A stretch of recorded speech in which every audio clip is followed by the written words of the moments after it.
디모데전서 2장 1절 2절 말씀입니다.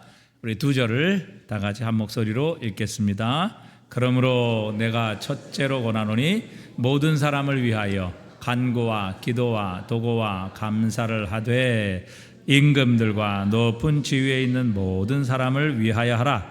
이는 우리가 모든 견고함과 단정함으로 고요하고 편안한 생활을 하려 함이라. 아멘. 우리는 기도를 우리의 필요를 하나님께 구하는 것이다 라고 일반적으로 생각합니다. 물론 우리의 필요를 하나님께 구하는 것이 기도라는 것을 우리는 결코 부인할 수 없습니다. 우리가 하나님께 우리의 필요를 구하면 그건 전부 기복주의다 이렇게 치부하면서 비판하는데 그렇지 않습니다. 우리 인간에게는 정말 가슴에 저리는 그리고 절박한 필요들이 우리 모두에게는 있습니다. 그 필요를 우리 아버지가 되시는 하나님께 구하는 것이 뭐가 잘못된 것이겠습니까? 그러나 우리가 우리의 필요를 구하는 것에만 우리의 기도가 머물러 있어서는 안 된다는 것 또한 우리가 꼭 기억할 필요가 있습니다. 기도를 단순히 내 필요를 구하는 것으로 끝내는 것이 아니라 우리는 더 나아가 하나님 앞으로 나아가고 그 기도를 통해 하나님과 교제하고 하나님과 대화하며 하나님과 함께 있는 것, 이것이야말로 이 기도의 궁극적인 목적이며 또 하나님께서 기뻐하시는 기도라 이렇게 표현할 수 있을 것입니다. 우리의 필요를 구하는 것이 기도라라고 생각하면 어찌 보면 우리가 하나님을 이용하는 것이다 이렇게 오해할 수도 있기 때문이죠. 그래서 우리가 궁극적으로 기도를 통해서 더 기도가 깊어지면 깊어질수록 우리는 하나님과 더 깊이 교제하고 또 하나님과 더 깊이 교제하면 교제하고 그분을 만나면 만날수록 사실은 우리의 기도는 줄어들 수밖에 없습니다. 우리의 기도는 점점점 줄어들고 나중에는 더 이상 주님께 구할 필요를 느끼지 못하는 그런 단계까지 나가게 된다는 것이죠. 무디의 자서전에 보면 무디가 자기 인생에서 아주 매우 행복했던 그런 시간을 추억하는 장면이 나옵니다. 5살 된 아들이 갑자기 자기의 서재에 들어오면서 아빠, 아빠 이렇게 부르면서 들어왔습니다. 자식이 아빠를 부를 때 뻔하지 않겠습니까? 무엇을 해달라는 것이 아니겠는가? 그래서 그 아빠를 부르며 들어오는 아들을 향해서 그래, 뭐 해줄까? 너 뭐가 필요해? 이렇게 무디가 그 아들에게 물었답니다. 그랬더니 뜻밖의 그 아들이 이렇게 대답을 하더라는 거예요. 아무것도 아니에요. 그냥 아빠와 함께 있고 싶어요. 그렇게 대답을 하더라는 것입니다. 그런데 무디가 그 아들의 한마디 이야기를 듣고 그렇게 자신이 행복했다는 것입니다. 정말 자신의 인생에서 그렇게 행복했던 기억이 없을 정도로 그 아들의 한마디, 아빠, 그냥 아빠랑 같이 있고 싶어요. 아빠랑 함께 있고 싶어요. 라는 그 이야기를 들었을 때 그 무디는 아빠로서 너무너무 행복하고 기뻤다는 사실입니다. 어찌 보면 우리가 기도의 최고의 경지에 들어가는 것, 그것은 하나님과 그냥 함께 있고 싶습니다. 이렇게 말씀드릴 수 있는 자리, 바로 그 경지가 기도의 최고의 경지가 아니겠는가. 그분 안에 사실 우리의 모든 것이 있지요. 우리가 그분과 만나고 그분과 깊은 교제를 하게 될 때에 여러분 우리가 무엇을 필요로 하겠습니까? 우리가 그분 앞에 있는데, 그분이 우리 앞에 계시는데, 그분이 우리의 모든 것을 가지고 계시는데, 그분이 우리를 가장 사랑하시는데, 여러분 그분 앞에서 우리가 무슨 요구를 할 것이며 무슨 필요를 가지고 주님 앞에 요구를 할 수 있겠습니까? 그래서 우리가 주님과 더 깊은 교제를 나누면 나눌수록 우리의 목소리는 줄어드는 것입니다. 그리고 나중에 가서는 우리는 아무 말도 할 필요가 없는 것이죠. 찬송가의 가사처럼 나와 세상은 간 곳 없고 구속한 주만 보이도다. 여러분 이런 찬송이 우리에게 터져 나오게 되는 것입니다. 주님 한 분이면 이 세상에서 충분하다는 사실, 그것을 주님과 깊은 교제를 나누면 나눌수록 우리는 깨닫고 발견하게 되는 것입니다. 자, 오늘 우리 본문을 통해서 과연 우리가 하나님 기뻐하시고 하나님 원하시는 기도가 어떤 것인가를 우리가 한번 생각해 보려고 합니다. 자, 오늘 본문 2장 1절에 보니까 그러므로 내가 첫째로 권하노니 모든 사람을 위하여 간구와 기도와 도구와 감사를 하되 그랬습니다. 내가 첫째로 권하노니, 이 첫째는 첫째, 둘째, 셋째 이런 순서의 첫째가 아닙니다. 이 헬라어 원어에 보면 이 프로톤이라는 단어로 최초의 혹은 가장 우선적으로, 그러니까 모든 것에 있어서 가장 으뜸이 되는 것, 최고의 우선순위를 가리키는 말입니다. 그러니까 어떤 많은 다른 것들 중에서 가장 우선순위, 가장 먼저라는 단어가 바로 이 첫째로라는 단어입니다. 그러니까 오늘 이 바울은 디모데에게 편지를 쓰면서 내가 너에게 가장 우선순위로, 가장 먼저, 가장 중요한 것으로서 너에게 권하는데 이렇게 말하고 있는 것이죠. 만약 제가 디모데에게 편지를 썼다, 제가 제자라든지 아니면 제 영적인 자녀에게 이 서신을 썼다라고 하면 저는 여러 가지로 고민할 겁니다. 내가 첫째로 권하노니, 목회에서 가장 중요한 것은 설교라네, 이렇게 얘기를 할 수도 있고, 목회에서 가장 중요한 것 첫째로 권하노니 열심히 하나님의 말씀 잘 연구하게나, 또 목회에서 가장 중요한 것, 너의 사역에서 가장 중요한 것은 뭐니 해도 영혼을 구원하고 생명을 살리는 전도라네, 이렇게 얘기했을 것 같습니다. 그러나 성령의 영감을 받은 오늘 바울 사도는 그렇게 아들처럼 아끼던 디모데에게 너의 사역에 있어서, 너의 삶에 있어서, 그리고 너의 모든 인생에 있어서 무엇보다 중요한 일, 가장 우선되는 모든 것의 첫 번째 바로 순위에 있는 것, 그것은 바로 기도하는 것이다. 모든 사람을 위하여 간구와 기도와 도구와 감사를 하는 것, 즉 그의 삶에서 가장 중요한 우선순위, 가장 첫 번째 되는 것은 바로 하나님 앞에 기도하는 것이다, 이렇게 강조하고 있습니다. 우리 영적 지도자에게 신방도 중요하고 설교도 중요하고 제자 훈련, 성경 공부, 이 모든 것 중요하지만 그러나 다른 모든 것보다도 중요한 것은 바로 기도하는 것이다, 이렇게 말씀하고 계십니다. 왜 그렇습니까?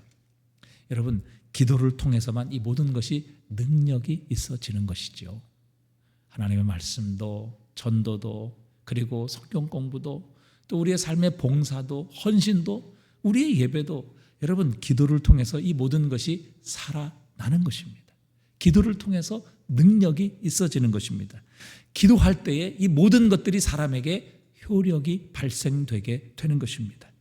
기도를 통해서만 이 모든 것이 하나님의 통로로 사용될 수 있는 것이죠. 그래서 기도가 이렇게 중요한 것입니다. 그리고 모든 사람을 위하여 기도와 간구와 기도와 도구와 감사를 하되, 이렇게 말씀하십니다. 성경학자들에 따라서는 이런 단어들의 차이를 구별하는 것은 별로 의미가 없다. 단순히 기도를 여러 단어로 여러 번 강조하는 것이다, 이렇게 말하는 사람들도 있습니다. 그러나 윌리엄 핸드릭스라는 주석가는 이 네 단어의 차이를 구별합니다. 간구는 아주 긴급한 일에 대한 기도, 기도는 일반적인 필요를 구하는 것, 도구는 억울한 일에 대한 하나님께 간구, 감사는 축복된 일에 대한 하나님께 기도, 이렇게 구별을 했습니다. 그러니까 이렇게 보면 기도에는 우리의 삶에 필요한 모든 것이 담겨 있다는 것을 우리에게 가르쳐주고 있습니다. 특별히 여기서 임금들과 높은 지위에 있는 모든 사람들을 위하여 기도하라, 다른 말로 우리가 중보 기도하라, 다른 사람을 위하여 기도하라. 왜 다른 사람을 위하여, 특별히 임금들과 높은 지위에 있는 사람들을 위해 기도하라 이렇게 말씀하십니까? 그런 지도자들의 결정과 선택은 직간접적으로 우리의 삶에 큰 영향을 미치기 때문이죠. 대통령의 잘못된 선택, 또 정부 고위 지도자들, 또 결정권을 가지고 있는 자들의 선택과 결정은 많은 사람들에게, 공동체 전체에 커다란 영향을 미치기 때문에, 우리 그리스도인들에게도 중대한 영향을 미치기 때문에 그들을 위해 기도하라 이렇게 말씀하고 계십니다. 우리는 일반적으로 기도라고 생각하면 어떤 사역의 준비 과정으로 이해합니다. 그래서 무엇을 하기 전에 우리가 기도하십시다, 이렇게 기도하고 시작을 한단 말이죠. 그런데 사실은 기도는 어떤 준비 과정이기보다 기도 자체가 우리가 하나님께 드린 우리의 사역입니다. 자, 예를 들어서 우리가 준비 찬양하시겠습니다. 예배를 우리 시작하기 전에 다 같이 준비 찬양하십시다. 우리가 다른 행사를 시작할 때도 시작하기 전에 우리 찬양으로 준비하십시다, 이런 말을 자주 듣습니다. 그러나 여러분, 사실 이 말은 엄격히 따지면 틀린 말이죠. 여러분, 찬양은 하나님 앞에 서서 하나님을 높이는 행위입니다. 우리가 찬양하는 그 순간 우리는 하나님의 임재 앞에 서 있는 것이죠. 찬양의 준비가 어디 있습니까? 찬양하는 순간 우리는 이미 하나님을 높이고 있는 것이고 하나님 앞에서 우리가 우리의 삶을 드리고 있는 것입니다. 그래서 준비 찬양 이런 게 없죠. 찬양하면 우리는 하나님 앞에 서 있는 것이고 우리의 마음과 몸을 다해 살아계신 하나님을 높이는 행위, 이것이 찬양입니다. 찬양은 곧 예배죠. 준비 찬양이 어디 있습니까? 예배를 드리기 위해 준비 찬양 이런 것은 없죠. 마찬가지로 기도도 그 자체가 하나님을 향한 사역입니다. 우리가 기도를 시작하면서 하나님 아버지 이렇게 부르는 순간 이미 기도가 시작된 것이죠. 준비 기도, 무엇을 위한 준비 기도 이런 것은 없습니다. 기도하는 순간 우리는 하나님과의 관계가 이미 시작된 것이죠. 예수님의 공생의 초기에 사역 초반에도 금식하며 기도하셨습니다. 우리가 이것을 공생애를 위한 준비 사역이다 이렇게 생각하고 또 이렇게 말하는 분들도 계시는데, 사실 이것은 엄격히 보면 준비 사역이라고 할 수가 없습니다. 이것은 예수님께서 사역을 처음 시작하시면서 금식과 기도를 통해서 마귀의 시험을 이기시는 예수님의 첫 번째 사역입니다. 아담과 하와의 실패를 주님의 능력을 통해 새롭게 승리로 바꾸시는 주님의 사역의 시작입니다. 아담과 하와가 실패했지만 그러나 예수님께서는 둘째 아담으로 오셔서 이 마귀와 사탄의 시험을 이기심으로 바로 그분이 이 땅에 오신 우리의 구주이시고 하나님의 아들이시라는 것을 선포하셨습니다. 그분을 통해 이 땅에 새로운 인류, 새로운 하나님의 백성이 시작되는 것, 아담을 통해서 육신의 사람들이 시작된 것처럼 예수 그리스도를 통해서 새로운 아담의 후손, 즉 하나님 나라 백성의 시작이 우리에게 시작되었다는 그것을 우리에게 말씀하고 계시는 것입니다. 그래서 예수님의 이 금식은 공생의 사역의 준비가 아니라 공생의 사역의 처음이요 시작입니다. 예수님께서는 12제자를 선택하시기 전에 밤새워 기도하셨습니다. 이 사역도 사실 12제자를 선택하기 위한 준비라기보다는 예수님께서 기도하는 순간 이미 기도 안에서 12제자가 선택되고 있었던 것이죠. 죽은 나사로를 살리기에 앞서서 또한 예수님께서는 아버지 하나님께 기도하셨습니다. 이미 기도 안에서 나사로가 살아나고 있었던 것이죠. 십자가를 지시기 전날 밤에 정말 얼굴에 땀방울이 핏방울이 되시기까지 기도하셨는데, 십자가의 승리는 이미 예수님의 겟세마네 기도를 통해서 결정이 되었던 것입니다. 기도 자체가 사역이었던 것이죠. 우리 주님의 기도 사역의 대부분은 사실 자신을 위한 기도가 아니라 모두가 다 우리를 위한 기도, 세상을 위한 기도, 중보 기도였습니다. 자, 요한복음 17장 9절에 보니까 이렇게 말씀하십니다. 함께 읽어보겠습니다. 내가 그들을 위하여 비옵나니, 내가 비옵는 것은 세상을 위함이 아니요 내게 주신 자들을 위함이니이다. 그들은 아버지의 것이로소이다. 예수님께서는 그분의 택한 자들, 즉 하나님의 백성들을 위해 간절히 기도하고 있습니다. 또 17장 20절 한번 읽어보겠습니다. 내가 비옵는 것은 이 사람들만 위함이 아니요 또 그들로 말미암아 나를 믿는 사람들도 위함이니. 그러니까 예수님의 중보기도는 얼마나 폭이 넓은지 알 수 없습니다. 지금 예수님을 통해서 믿는 자들뿐만 아니라 그들의 말로 말미암아 나를 믿는 사람, 그의 제자들 또 그들을 통해 예수 믿는 모든 사람들을 위해 예수님께서는 중보하며 그들을 위해 기도해 주셨던 것입니다. 또 17장 23절 한번 같이 읽어보겠습니다. 곧 내가 그들 안에 있고 내 아버지께서 내 안에 계시어 그들로 온전함을 이루어 하나가 되게 하려 함은 아버지께서 나를 보내신 것과 또 나를 사랑하심 같이 그들도 사랑하신 것을 세상으로 알게 하려 함이로소이다. 그러니까 예수님께서는 제자들을 위해, 그리고 그를 통해 예수를 믿고 예수를 믿는 오고 오는 그들의 다음 세대를 위해, 그리고 하나님의 택한 자들을 위해, 그리고 이 세상을 위해 중보기도 하고 계시는 것을 볼 수 있습니다.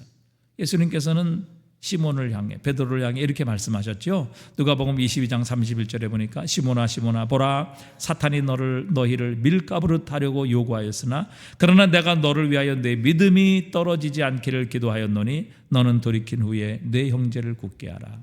예수님을 부인했던 베드로가 회개하고 다시 주님께로 돌아와 위대한 제자가 될 수 있었던 것, 정말 주님의 몸된 교회의 초석이 될 수 있었던 이유는 베드로의 노력 때문도 아닙니다. 그의 회개 때문도 아니었다는 사실입니다. 바로 예수님께서 베드로를 위해 중보기도 하며 그를 위하여 기도해 주셨기 때문에 그 기도를 통해서 이 베드로는 회개할 수 있었고 다시 한번 예수님께로 돌아와 교회의 초석과 같은 일꾼으로 쓰임받을 수 있었던 것입니다. 때로 우리는 우리의 신앙에 대해 자부심을 갖고, 때로는 남들보다 내가 그래도 저 사람들보다는 낫지, 내가 그래도 김집소보다는 훨씬 낫지, 뭐 이렇게 우리의 자신에 대해서 자부심을 느끼고 우월감을 느낄 때도 있습니다. 그러나 우리가 분명히 확신할 수 있는 것은 바로 우리가 오늘 이만큼 살아내고 있는 것, 그것은 바로 우리 주님의 중보 기도 때문이라는 것을 우리는 잊지 말아야 합니다. 그것을 생각한다면 어느 누구도 우리는 우리의 행위를 통해서 하나님 앞에 또 많은 사람들 앞에 자랑할 수 없을 것입니다. 오늘도 주님께서는 저와 여러분을 사랑하십니다. 그리고 그 사랑을 어떻게 표현하십니까? 바로 우리를 위해 오늘도 기도하심으로 우리를 향한 하나님의 사랑, 주님의 사랑을 표현하고 계시는 겁니다.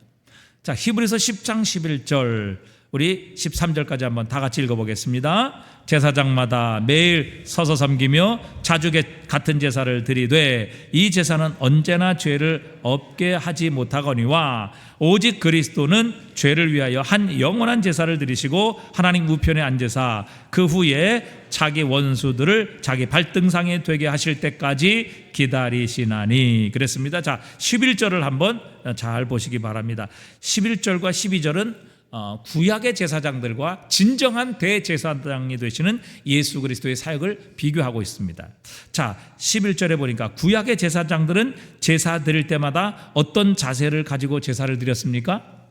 서서 섬겼다, 그렇게 말씀하십니다. 매일 서서 제사를 드렸던 것이죠. 그래서 성전에는 뭐가 없다고요? 성전에는 뭐가 없어요? 네? 의자가 없다는 것입니다. 의자가 없다. 왜? 그렇게 의자에 앉아서 쉴 시간이 없다. 그렇게 앉아서 제사가 끝났다, 이렇게 말할 수 없다는 것입니다. 자, 그러면 왜 제사장들은 서서 제사를 드렸을까 하는 것입니다. 왜 의자에 앉지 않았을까? 여러분, 주부들이 왜 부엌에 서 있습니까? 왜 부엌에 서 있죠? 네? 부엌에 왜 서 있어요? 밥하려고. 네. 밥이 다 끝나면 그래도 서 있나요? 네? 자, 그러면 주부가 지금 부엌에 서 있다라는 이야기는 무엇을 의미하는 것이죠? 아직 부엌 일이 끝났다, 안 끝났다? 안 끝났다. 부엌 일이 끝났는데도 계속해서 서 있다? 그건 뭘 가리키는 거예요? 치매다라는 걸 가리키는 겁니다. 다 끝났는데, 그렇잖아요. 다 끝났는데 계속 부엌에 서 계시고 왔다 갔다 하시면 이거는 치매 증상이 있으신 겁니다. 자, 구약의 제사장들도 마찬가지였어요. 여러분, 동물의 제사는 끝이 없었습니다. 왜요? 여러분, 죄를 완전히 한 번에 그 동물의 제사가 끝낼 수 있었습니까? 죄를 지으면 또 동물을 가지고 가서 제사를 드려야만 했어요. 그리고 나서 용서받았습니다. 또 세상 살면서 죄 안 짓습니까? 또 죄 지으면 또 그 불쌍한 양 한 마리 가져와가지고 자기가 거기에 머리 안수하고 그거 잡아가지고 또 드려야 됐다고요. 그럼 그 드리고 나서 용서받았는데 나오면은 여러분 완전히 죄가 다 용서받고 사라지나요? 그렇지 않단 말이죠. 동물의 제사는 끝이 없었어요. 즉 그 동물의 제사를 가지고는 우리 과거, 현재, 미래의 죄까지 용서할 수 없었기 때문에 구약의 제사장은 끊임없이 서서 제사를 드렸다, 이런 표현을 하고 있는 거예요. 굉장히 중요한 표현이죠. 서서 제사를 드렸다. 이 말은 제사가 끝이 없는 제사다, 그 말을 의미하는 것입니다. 그런데 자 12절을 보십시오. 12절 보세요. 자, 오직 그리스도는 죄를 위하여 한 영원한 제사를 드리시고 하나님 우편에 어떤 자세를 취하셨어요? 안제사. 그랬잖아요. 제사장들은, 구약의 제사장들은 서서 섬기며 자주 같은 제사를 드렸는데 오직 그리스도는 죄를 위하여 한 영원한 제사를 드리시고 하나님 우편에 앉으셨다, 이렇게 말씀하고 계시는 겁니다. 그러니까 우리를 위한 속죄 사역은 예수 그리스도의 십자가로 말미암아 단번에 영원히 마쳐졌다, 끝났다라는 것을 의미하는 것입니다. 이것이 복음의 핵심이죠. 여러분, 우리가 죄를 짓는다고 계속해서 예수님이 십자가에 못 박아 죽으시는 것이 아니라는 것이죠. 그리스도 예수의 십자가의 죽으심과 부활은 우리의 모든 속죄 사역이 그리스도 예수의 십자가 안에서 완전하게 종결되었다, 완성되었다. 그분의 한 번의 제사로 영원히 우리의 죄를 용서하셨다라는 것을 의미하는 것입니다. 이게 법정적인 의미죠. 우리가 뭐 예수를 믿고 살아간다고 해서 영원히 죄 안 짓는 거 아니죠. 죄를 짓지만 그리스도에서의 십자가 안에서 우리의 과거, 현재, 미래의 모든 죄까지 십자가 안에서 주님께서 용서하셨다는 것을 의미하는 것입니다. 그래서 뭐예요? 요한 1서에서 우리에게 말씀하시는 거, 우리가 우리의 죄를 자백하고 우리의 죄를 인정하면 주님은 미쁘시고 의로사 우리를 모든 불에서 건지시며 우리의 죄를 용서하실 것이다. 왜? 이미 주님께서는 십자가의 사역을 통해서 우리의 과거, 현재, 미래의 죄까지도 법정적으로 다 용서하셨기 때문에, 여러분, 이걸 용서받지 못한다면 날마다 예수 그리스도께서 내 죄를 위해 십자가에 죽으셔야 되지 않겠습니까? 그게 복음의 핵심이에요. 그리스도 예수의 십자가의 죽으심은 우리의 모든 죄를 영원히 단번에 용서하셨다. 그래서 예수님은 서서 제사를 드리실 필요가 없다는 것입니다. 왜? 그분 자신을 우리를 위한 속죄 제물로, 완전한 제물로 드리셨고 그 단번에 영원히 그 십자가의 속죄 제사를 통해서 우리의 죄를 용서하셨기 때문입니다. 자, 여러분, 그렇다면 이렇게 십자가의 사건에 부활하시고 승천하신 예수님은 앉아 계시는데 앉아서 도대체 주님이 지금 뭐 하고 계시느냐 하는 것이죠. 자, 그러면 앉아 계시면서 뭐 하시느냐 하는 겁니다. 자, 히브리서 7장 25절에 보면 그가 뭘 하고 계시는지 이렇게 표현하고 계세요. 함께 읽어보겠습니다. 그러므로 자기를 힘입어 하나님께 나아가는 자들을 온전히 구원하실 수 있으니 이는 그가 항상 살아계셔서 그들을 위하여 뭐 하심이라? 간구하심이라. 그러니까 예수님께서 지금 하나님 보좌 우편에 앉아 계시면서 뭘 하신다는 거예요? 간구하신다, 기도하신다. 무엇을 위해서, 누구를 위해서 기도하시는가? 여기 히브리서 7장 25절에서는요, 자기를 힘입어 하나님께 나가는 자를 온전히 구원하실 수 있으니, 왜? 그가 항상 살아서 그들을 위하여 간구하심이니라. 그러니까 주님께서 지금도 하나님 보좌 우편에 앉아 계시면서 기도하시는데 그 기도의 첫 번째 대상이 누구냐면은 오늘도 세상이 구원받기를 위해서 기도하신다는 것입니다. 그래서 자기를 힘입어 하나님께 나가는 자를 온전히 구원하실 수 있는데, 왜냐하면 그가 항상 살아계셔서 그들을 위해, 구원받는 자들을 위해 기도하시기 때문이라, 이렇게 말씀하십니다. 그래서 주님께서는 오늘도 이 세상이 구원받기 위해 기도하시는 겁니다. 우리는 그 기도의 열매입니다. 주님께서 저와 여러분을 위해 기도하셨고 그 기도가 열매를 맺었기 때문에 우리는 예수 그리스도를 힘입어 구원받고 우리는 하나님의 자녀가 된 것이지요. 생명보다, 구원보다 더 중요한 것이 세상에 어디 있겠습니까? 그렇기 때문에 여러분, 지금도 이 세상에서 진행되는 모든 구원의 사역, 구속의 사역은 바로 예수 그리스도의 이 중보기도 사역의 열매입니다. 그분이 지금 기도하시기 때문에 우리가 구원받고 있다는 사실입니다. 자, 여러분, 그것뿐이 아닙니다. 그러니까 주님께서 우리의 구원을 위해서만 기도하시는 분이 아니라는 것이죠. 자, 로마서 우리가 잘 아는 8장 34절 말씀 다 같이 읽어보겠습니다. 누가 정죄하리요? 죽으실 뿐 아니라 다시 살아나신 이는 그리스도 예수시니 그는 하나님 우편에 계신 자요 우리를 위하여 뭐 하시는 자신이라? 간구하시는 자신이라. 자, 예수님께서는 지금도 하나님 우편에 계셔서 우리를 위해서 간구하시는 분이시다. 그런데 이 본문은 방금 읽은 히브리서 7장 25절의 말씀과 같이 예수님의 중보 기도를 말씀하시지만 그 대상은 조금 다르다는 사실입니다. 자, 이 로마서 8장 34절 다음에 35절이 나오는데 우리가 잘 아는 말씀이죠. 우리 한번 같이 읽어보겠습니다. 누가 우리를 그리스도의 사랑에서 끊으리요? 환난이나 공고나 박해나 기근이나 적신이나 위험이나 칼이랴. 그러니까 이 세상 그 어떤 것도 그리스도 안에 있는 하나님의 사랑에서 우리를 끊을 수 없으리라, 이렇게 선언하십니다. 여러분, 우리 구원받은 그리스도인들도 이 세상에서 환난을 당합니다. 곤고를 당합니다. 핍박을 당합니다. 때로는 기근을 맞이합니다. 모든 위험을 당하지요.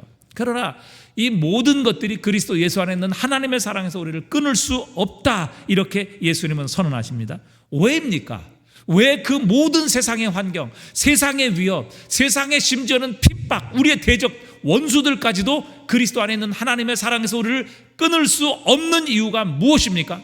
그 이유는 지금도 예수님께서 우리를 위하여 하나님 보좌 우편에서 우리를 위하여 끊임없이 기도하고 계시기 때문입니다. 그래서 이 세상의 어떤 것도 그리스도 예수 안에 있는 하나님의 사랑에서 끊을 수 없는 것입니다.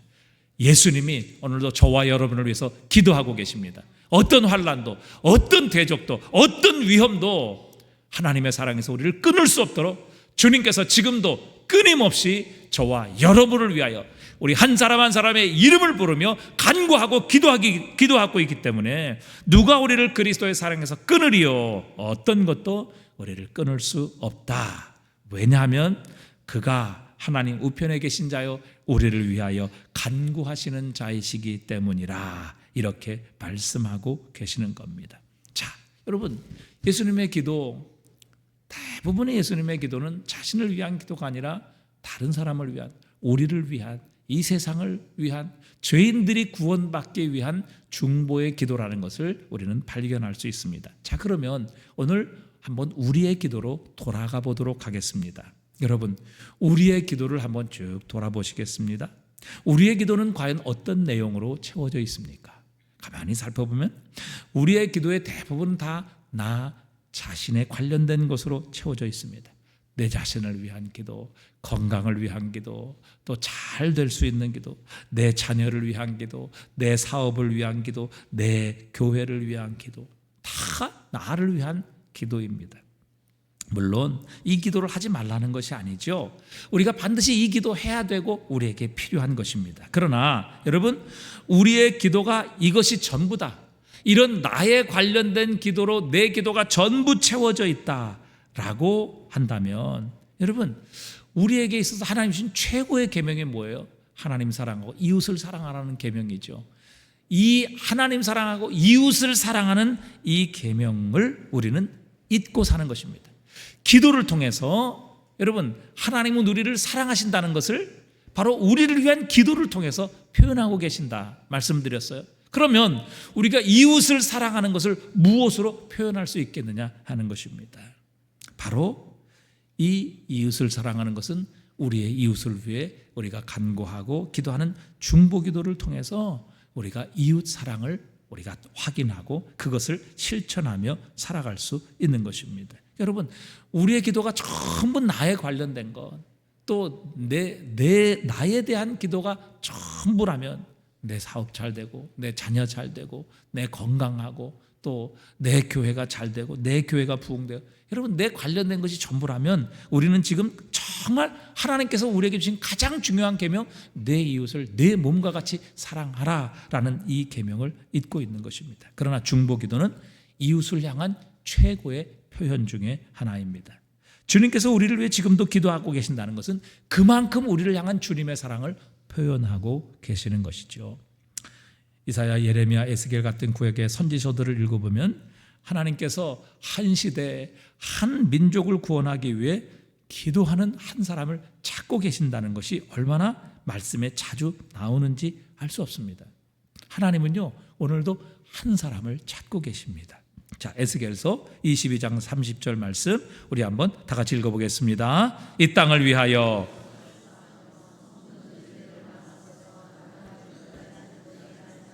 내가 그 가운데서 찾다가 찾지 못하였으므로 내가 내 분노를 그들 위에 쏟으며 내 진노의 불로 멸하여 그들 행위대로 그들 머리에 보응하였느니라. 주 여호와의 말씀이니라. 여러분, 유다 백성의 나라의 멸망의 원인은 이 땅을 위하여 성을 쌓으며 성 무너진 데를 막아서서 하나님께서 멸하지 못하게 할 한 사람을 찾다가 결국 그 사람을 찾지 못해 하나님의 진노가 유다에 쏟아지게 되었다. 그렇게 하나님은 설명하고 계십니다. 그러니까 유다가 왜 망하게 되었느냐? 무너진 데 성을 쌓으며 무너진 데를 막아서서 하나님께서 멸하시지 못하도록 막아내는 하나님께 기도하는 그 사람이 없었기 때문에 결국 하나님께서는 그분의 모든 분노를 유다에 쏟으셨다. 이렇게 말씀하고 계시는 겁니다. 여러분, 우리의 가정에 무너지는 데를, 우리 교회에 무너지는 데를, 우리 민족에 무너진 데를 내가 막고 지금 서 있다 생각을 해보십시오. 여러분, 중보 기도를 통해 우리의 가정이 구원되고 우리의 공동체가 보존되고 민족이 지금 구원받고 있다는 이 놀라운 그림을 한번 마음속에 여러분 그려보십시오. 내가 지금 내 가정을 위해, 우리 공동체를 위해, 교회를 위해, 다른 지체들을 위해, 그리고 이 나라 이민족을 위해 중보 기도하는 것이 얼마나 중요한 사명인가 하는 것을 우리는 분명하게 느끼게 될 것입니다. 내가 지금 이 무너져가는 성을 지금 쌓고 있는 것이죠. 무너진 데를 더 이상 무너지지 못하도록 내 손을 가지고 이 기도의 손으로 지금 막아내고 있는 것입니다. 그래서 이 성이 무너지지 않는 것이고 이 벽이 지금 유지되고 있는 것이죠. 내 가정이 지금 지켜지고 있는 이유가 바로 우리의 중보 기도에 있다는 말씀입니다. 지난주 금요 샘물 기도에 보니까 한 20분 이상의 권사님 집사님들이 모여서 바로 이 시간을 위해, 저와 여러분을 위해 간절히 기도하는 모습을 보았습니다. 매주 토요일 날에도 여러분 잘 모르시겠지만 9시가 되면 우리 권사님들이 나오셔서 주일 예배를 위하여 하나님 앞에 간절히 기도하고 있습니다. 여러분, 그분들은 똑같은 우리의 사역자입니다. 저와 똑같은 사역자죠. 아니, 사탄의 입장에서 보면 그들은 더 무서운 사역자입니다. 예배를 지키고 설교자의 말씀에 성령의 기름과 능력이 부어지도록 함께 기도함으로써 이 예배 가운데 하나님의 능력과 하나님의 임재가 임할 수 있도록 하나님 앞에 두 손 들고 기도하고 있기 때문입니다. 그래서 무너진 성벽을 다시 쌓으며 더 이상 무너지지 못하도록 바로 그것을 두 손으로, 기도의 손으로 막아서고 있기 때문입니다. 우리가 잘 아는 베드로전서 2장 9절 한번 다 같이 읽어보겠습니다. 그러나 너희는 택하신 족속이요 왕같은 제사장들이요 거룩한 나라요 그의 소유가 된 백성이니 이는 너희를 어두운 데서 불러내어 그의 기이한 빛에 들어가게 하신 이의 아름다운 덕을 선포하게 하려 하심이라. 아멘. 자, 너희는 택하신 족속이요 왕같은 제사장들이요 거룩한 나라요 그의 소유된 백성이다. 이렇게 너희를 부르신 이유는 바로 너희를 불러내어 기이한 빛에 들어가게 하신 자의 아름다운 덕을 선포하게 하려 하심이라. 그렇게 말씀하십니다. 자, 그런데 여러분 한번 여기 잘 보십시오. 그러나 너희는 택하신 족속이요 왕같은 제사장들이요 이렇게 말씀하고 계십니다. 여러분, 그냥 제사장들이요 이렇게 말씀해도 될 텐데 왕같은 제사장이라 이렇게 표현하고 있습니다. 여러분, 제사장은 뭐 하는 사람이에요? 제사장은 중보의 사역을 감당하는 사람입니다.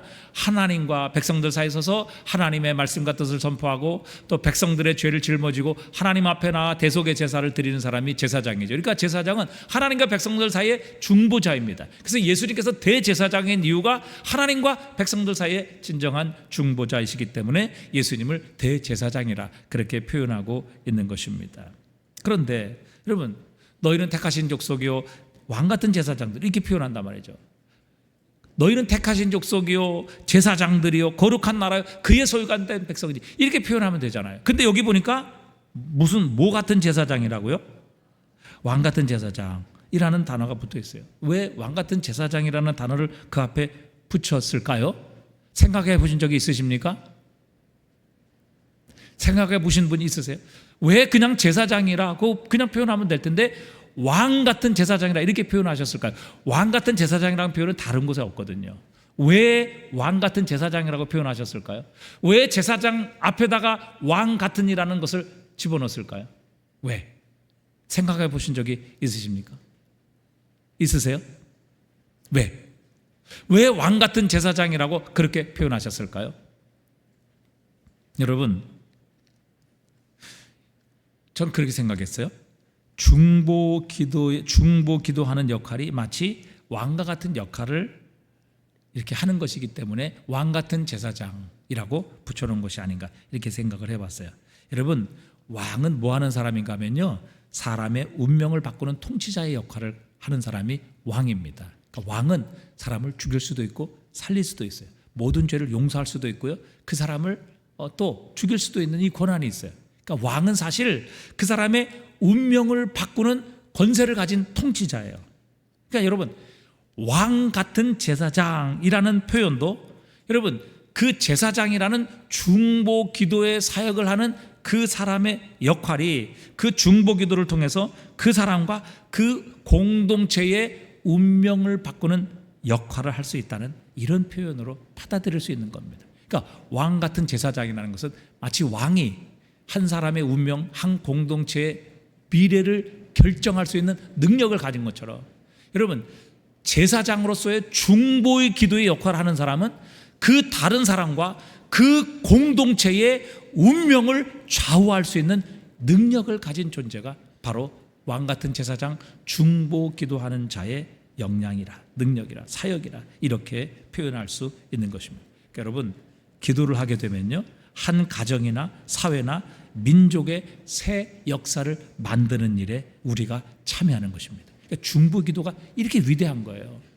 왕같이 사람의 운명을 좌우할 수 있는 것이 바로 중보 기도자의 역량이며 능력이며 특권이라는 것을 주님이 우리에게 가르쳐 주시는 것입니다.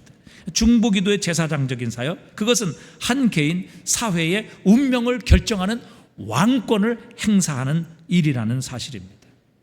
그래서 여러분, 우리가 오늘도 통일을 위해, 나라와 위정자들을 위해, 우리 교회와 공동체를 위해, 우리의 형제 자매들을 위해 기도하는 이런 것들을 자세히 보면 때로는 그런 생각이 들 때가 많아요.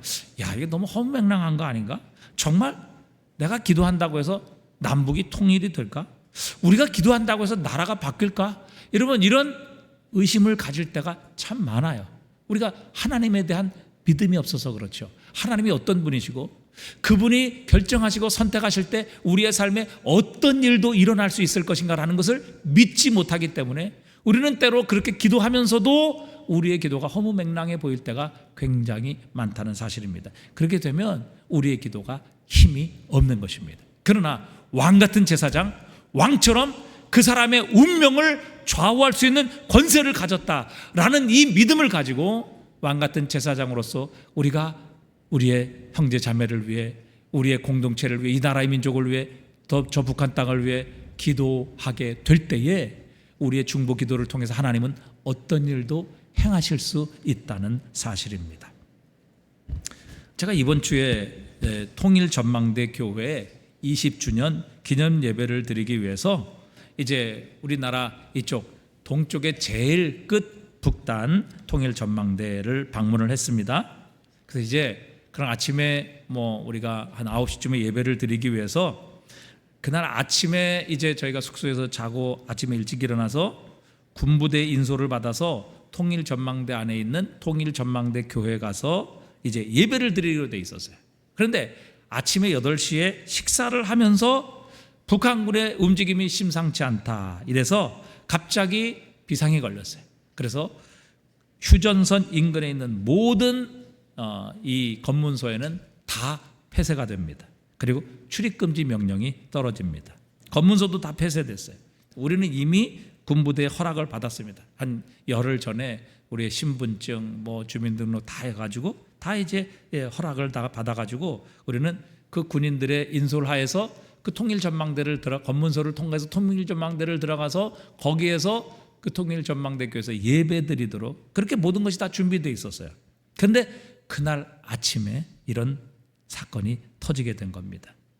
그래서 급박하게 현지 사정에 돌아갔어요. 그날 점심 때도 안 된다 그랬다가 오후에는 이제 들어갈 수 있다 그랬다가 또 다음날 아침이 되어봐야 된다 그랬다가 다음날 아침에 한 7시 반 아침을 먹는데 급박하게 이제 군목이 찾아와서 이제 모든 것이 폐쇄돼서 더 이상 이제 383 근처에는 들어갈 수 없습니다. 그래서 결국에는 그 지역을 담당하는 사단 본부 교회에 들어가서 거기 가서 예배를 드리게 되었습니다. 우리가 예배를 드리는 도중에 북한에서 남북 연결도로를 폭파했어요. 그래서 우리 군인들도 거기에 대해서 대응 사격을 하고, 이런 아주 급박한 소식들이 결국 우리는 이제 이 스마트폰 뉴스를 통해서 보고 듣게 된 겁니다. 그러니까 거기서 이제 느낀 게 이런 거예요. 야, 지금 당장이라도 저 김정은이 오판을 하면 이 나라는 전쟁이 일어날 수 있다. 이런 것을 느끼게 되었습니다. 아주 급박합니다. 뭐가 하나 버튼이 눌려지거나 누구 하나가 여러분 오판을 하게 되면 이 나라는 순식간에 전쟁에 휩싸일 수 있게 되는구나. 그러니까 아주 피부로 느끼게 되었습니다. 근데 여러분, 전쟁 나면 저 383 근처에 있는 사람만 죽습니까? 여러분, 전쟁 나면 제일 먼저 죽는 데가 부산 땅이에요. 부산 땅. 왜? 여러분, 요즘 누가 그런 거 갖고서 다 이 보탄 누르면요, 전부 지금 500km 날아가는 미사일 다 이런 걸로 지금 전쟁해요. 그럼 여러분, 500km면 딱 평양에서 여기까지 500km예요. 600km. 그러면 제일 먼저 폭탄 떨어지는 데가 부산이라고요. 그러니까 이거 절대 안심하고 여러분, 부산에 살기 때문에 우리는 괜찮다. 전쟁 나도 6.25 때도 여기는 못 들어왔다. 여러분, 이렇게 생각하면 큰 오산입니다. 제일 먼저 여러분, 전쟁 나면 여기로부터 폭탄이 터지기 시작하는 거예요. 여러분, 제가 말씀을 준비하면 그런 생각을 했어요. 우리가 정말 기도해야 하는 이유가 여기에 있다. 여러분, 이 나라의 민족이요, 하나님께서 붙드시지 않고 하나님께서 지켜주시지 않으면요, 언젠가 어느 순간인가 전쟁이 일어나도 전혀 이상하지 않는 이런 상황에 지금 있습니다. 여러분, 우리는 전쟁이 지금 끝난 게 아니에요. 우리는 지금 휴전 상태예요. 전쟁을 잠깐 멈추고 있는 휴식의 상태라고요. 언제든지 전쟁이 다시 시작될 수 있는 것이 지금 우리가 사는 대한민국이에요. 근데 우리는 지금 너무 안일하거든요. 전쟁이 영원히 일어나지 않을 것처럼 이렇게 생각한다고. 여러분도 저랑 같이 거기 가봤어야 돼요. 그래서 진짜 오후에 또 됐다가, 또 점심 때는 됐다가, 오후에는 안 됐다가, 또 아침에는 된다 그랬다가, 또 그날 아침에 와서야 또 못 들어간다 그러고, 군인들이 탱크 왔다 갔다 하고, 여러분 그 검문소 완전히 다 폐쇄되고, 여러분 거기서 우리가 예배드리는 동안 북한에서 폭탄 터뜨려가고 그 1,800억 들여서 만든 우리나라가 만들어준 그 육로로 가는 그 길 다 폐쇄해버리고, 다 폭파시켜버리고, 다리 폭파시켜버리고, 그게 바로 지금 통일전망대 우리가 가려는 그 앞에서 지금 벌어진 일이라고요. 이런 일들이 지금 우리나라에서 벌어지고 있어요. 여러분, 하나님께서 지키시지 않으면 여러분, 언제 어느 순간에라도 전쟁이 일어날 수 있는 게 바로 이 대한민국이에요. 그래서 여러분, 우리가 기도해야 합니다. 하나님 앞에 기도해야 돼요. 우리가 하나님 앞에 이 나라의 민족을 위해, 이 나라의 지도자들을 위해, 더 북한 땅을 위해 여러분 기도해야 합니다. 우리가 오늘 기도하는 것이 전혀 이루어지지 않을 것 같고 실현 불가능한 일처럼 보일지라도 여러분, 우리의 기도를 들으신 하나님께서는 이 모든 것이 가능하십니다. 독일 교회가 하나님 앞에 기도했을 때 전혀 상상하지도 못했어요. 교회 자신들도 믿지 못했어요. 그러나 하나님의 때가 되니까 저 분단된 동독과 서독의 그 장벽이 무너지고 결국에는 독일 통독의 날이 하루 만에 일어나게 되었던 것입니다. 어느 누구도 꿈꾸지도 못하고 상상하지 못했던 일들이 하나님께서 허락하시고 하나님께서 열어주시니까 하루 만에 그 분단된 동독과 서독의 그 장막이 무너지게 되고 그 브랜덴부르크의 그 철문이, 닫혔던 철문이 열려지게 되는 놀라운 기적의 역사가 일어나게 하셨던 것입니다. 여러분, 오늘 우리의 기도가 전혀 이루어지지 않을 것 같고 전혀 실현 불가능한 일처럼 보일지라도 우리 하나님께는 모든 것이 가능합니다. 그리고 우리의 기도가 쌓여질 때 그 기도의 분량이 꽉 차게 되는 그날 마치 뚝이 터지듯이 여러분, 저 북한 땅에도 복음이 들어가는 날이 오게 될 것입니다. 휴전선이 열리는 날이 오게 하실 것입니다. 자유롭게 왕래하는 그 날이 오게 하실 수 있습니다. 우리 온 교회와 또 주님의 모든 성도들 가운데 하나님의 능력이 나타나고 하나님의 부흥의 역사가 일어나게 하실 줄 믿습니다. 여러분, 중보기도라는 것, 왜 그냥 제사장이라고 말씀하지 않고 왕 같은 제사장이라고 이렇게 말씀하셨을까요? 여러분, 우리의 중보의 기도가 이렇게 왕의 권한을 가지고 있는 것처럼, 왕이 권한을 가지고 있는 것처럼, 그 사람의 운명을 좌우할 수 있는 것처럼 우리의 기도가 우리의 공동체, 내 자신뿐만 아니라 우리의 교회와 이 나라의 민족, 또 저 북한 땅의 운명까지도 좌우할 수 있는 그런 왕 같은 권세를 가진 능력이라는 것을 우리가 분명히 확신한다면, 여러분, 오늘 우리의 중보의 기도는 결코 우리가 그저 허황되게 아무런 믿음 없이 드리는 그런 기도가 아니라 확신을 가지고 하나님 앞에 기도하게 될 것입니다. 여러분, 우리는 왕 같은 제사장들입니다. 우리의 중보의 기도에 능력이 있다는 것입니다. 우리의 중보의 기도를 통해서 한 사람, 한 공동체, 그리고 한 나라와 민족의 운명도 바뀔 수 있는 역사가 일어나게 하십니다. 왜요? 우리의 기도를 들으시는 하나님께서 이 모든 것의 결정권을 가지고 계시기 때문입니다. 우리의 기도가 꽉 차게 되면, 우리의 기도가 하나님의 때에 이르게 되는 그날, 하나님께서 어느 날 갑작스럽게 전혀 상상하지도 못했던 놀라운 역사, 우리의 중보 기도를 따라 이루어 주실 것입니다. 여러분, 우리가 오늘 왕 같은 제사장, 정말 한 사람 한 공동체의 운명을 좌우할 수 있는 그런 권리와 권세를 가진 왕 같은 제사장, 중보의 기도자라는 것을 우리가 확신하게 될 때에, 오늘도 우리가 가정을 위해, 우리의 교회를 위해, 민족을 위해 하나님께서 우리의 기도를 들으시고 운명을 바꾸실 수 있다는 소망을 가지고 이 저녁 우리가 하나님 앞에 기도하십시다.